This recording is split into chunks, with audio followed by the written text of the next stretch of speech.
Hello YouTube, my name is Nero, and today we have some Call of Duty Modern Warfare Remastered, and I am finally starting to come around to UAV Jammer. I really think this is a very powerful perk in Modern Warfare Remastered, and you guys should probably give it a chance if you haven't already. So why was I not too keen on UAV Jammer from the start? Well, I'm kind of an old school Call of Duty guy. I'm a little bit set in my ways, and when it comes to Call of Duty 4/Modern Warfare Remastered, the choice for the second perk has always been between Stopping Power and Juggernaut for me, because they are by far the most powerful perks pretty much in all of Call of Duty's history. You have Stopping Power, which is going to increase your bullet damage by 40%, and then you have Juggernaut, which is going to decrease all damage you take by 25%. They are both ridiculously powerful. Stopping Power turns certain weapons into just absolute monsters, whereas Juggernaut makes you pretty much immune to the M40A3, as well as makes it so you can live from explosions, you can live while going against other players who maybe don't have that great of aim. They're both very amazing perks in their own right. So UAV Jammer never really was a perk that I considered running a whole lot, because you really have to choose between your perks, right? If you choose to go UAV Jammer, you are giving up the ability to have Stopping Power, you are giving up the ability to have Juggernaut. And I really feel as though, while the Pick 10 system in Call of Duty is a good system, and it adds for a lot of flavor, a lot of customization, I feel as though we have been spoiled by that system, because I look back at Black Ops 3, right? I look at the classes I can put together there. I really don't have to make any meaningful choices in my class when it comes to Black Ops 3. I can have Flak Jacket, I can have Ghost, I can have Fast Hands, and I can also have Tac Mask all in one class, while still having a secondary, still having a lethal grenade, and still having a primary weapon with an attachment. It's kind of silly how many things you can put into your class at once, whereas here in Modern Warfare Remastered, you really do need to make some meaningful decisions. When it comes to your perk 1, do you want to have maximum ammo with Bandolier, or do you want to have 3 frag grenades? Do you want to have 3 stun grenades? Do you want to have the ability to see claymores and stuff like that through walls? Probably not. But do you want to have RPGs on your back to take out helicopters? You can't have both, right? You have to choose between Bandolier and RPGs, or frags, or stuns, or what have you, right? When it comes to your second perk, you can have UAV Jammer, sure. It's ridiculously powerful. We're in a game here where everybody, and I mean everybody, is running UAV. That kill streak is up in the air almost all the time. So a perk like UAV Jammer is very, very powerful, but you are giving up so much. Like, gunfights are going to be more difficult, right? That's what I actually kind of like about having Stopping Power and Juggernaut in there, is they're kind of like the great equalizer. In the original Black Ops, for example, right, you had so many people running around with Ghost, because why not? There was no other really great first perk besides maybe Flak Jacket, and they weren't going to go towards the objective anyway, so why would they need that? They're just going to run around with Ghost and they're going to be happy. Whereas here in Modern Warfare Remastered, it's like, okay, you can hide from the UAV, but no, if you face somebody who's using Stopping Power, their bullets are 40% stronger than yours. If you're facing somebody who is using Juggernaut, know that they take 25% less damage, therefore you, using UAV Jammer without Stopping Power, are going to have a very tough time killing them, because they take 25% less damage, and it's kind of powerful in that respect, right? So it's kind of like this big, meaningful decision that you have to make when you're putting together your classes, and I really like that. In terms of actual practicality in game, UAV Jammer is very good, assuming, of course, you set up every gunfight to your advantage, right? You have to be super aware. Like, you can't just run around in this game with UAV Jammer and just expect to win every one of your gunfights head on, because again, the person you're facing, chances are, is running either Stopping Power or Juggernaut, and you are at a severe disadvantage. Your only advantage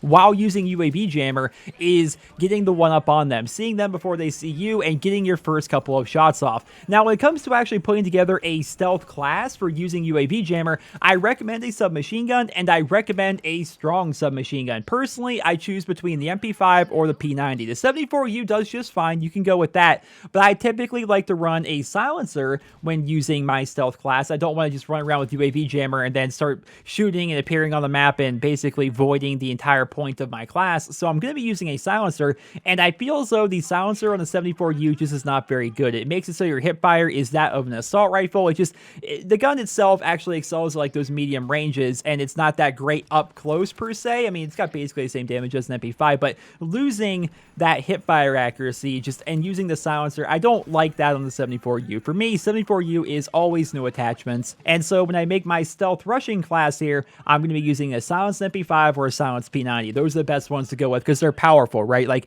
you could try using UAV jammer on like a silenced doozy, but you're going to have a hard time. Again, going back to it, everyone you're facing is using stopping power or a jug. You're already at a disadvantage in terms of that gunfight, so you need a gun that can try to compensate for your lack of damage and take them out relatively quickly so you can move on about your business, right? So it's a very fun way to play the game. I've really been enjoying it. I started doing it in Ground War because of UAV spam, obviously. Like, in Ground War, if there's 9 people on the other team, there's going to be a lot of UAVs, and I found it to be very successful, and I took that over into Winter Crash while playing in that playlist, and I was actually having a lot of success there as well. So I recommend it. Try it out, guys, but it's going to be difficult, and that's what I love about it. Again, going back to it, I love the fact that I had to make a meaningful decision while putting together my class here to make it so it's as effective as it possibly can be. Like, I'm hiding from UAVs. That's a great thing, but I am at a severe disadvantage compared to everybody else when it comes to one-on-one gunfights, and I love the fact that that's actually a thing. People can't just, put on UAV jammer and have no real downsides whatsoever. There's a downside. You have to choose, right? And that's what I love about Modern Warfare Remastered. That's what I love about the perks here. I mean, sure, you could say that some perks are useless, like Bomb Squad or Eavesdrop, but sure, there's a couple of filler perks. I mean, you look back at World at War, that game had a lot of filler perks. Fireproof. Looking at you, man. You know what Fireproof did? Reduce the damage you took from fire. You know how many fire sources there were in that game? 2. One of them was the first perk called a flamethrower, which nobody ever used, really. I mean, sometimes they did. And then you had Molotov cocktails, which nobody used ever. That was like one of the most useless perks in Call of Duty history, but it was there. And you find that in some of the older Call of Duty games, when they were first trying to learn what perks were good, they were just kind of throwing ideas at the wall to see what would stick. And so, of course, we have a couple of them here in this game, like Eavesdrop. But for the most part, your perk choices here in Modern Warfare Remastered are actually very important choices. And I feel as though in newer Call of Duty games with the Pick 10 system, while I like it, you don't really have to make as many meaningful decisions. You can just kind of have absolutely everything and be happy with it, and maybe only have 1 or 2 downsides. Like, yeah, sure, I'm hidden from UAVs, I'm hidden from kill streaks, I'm immune to grenades, I'm immune to stuns, and I pull up my weapon really quickly, but I don't have scavenger. I mean, gosh, this is ridiculous. It's the Pick 10 system is good for a lot of reasons, but at the same time, it kind of takes away the meaningful choices that you have when putting together your create class, which is something that I think they should try to get rid of in some respect. Like, I don't know how they would fix it. I like the Pick 10 system. They should keep that, but they should make it so we have to make meaningful choices. And I think the best way to do that is to make sure that all the perks are evenly distributed in terms of value, right? Like, I think we could look back in Call of Duty's history and think, okay, well, at perk 1 here in this game, there's only 1 or 2 actual good choices. The rest of them are crap. And here in perk 2, there's only 1 good perk there, so that's the one everybody takes. Here in perk 3, make sure they are all evenly distributed, so there are like 3 good ones in every single category, so you have to make a very meaningful decision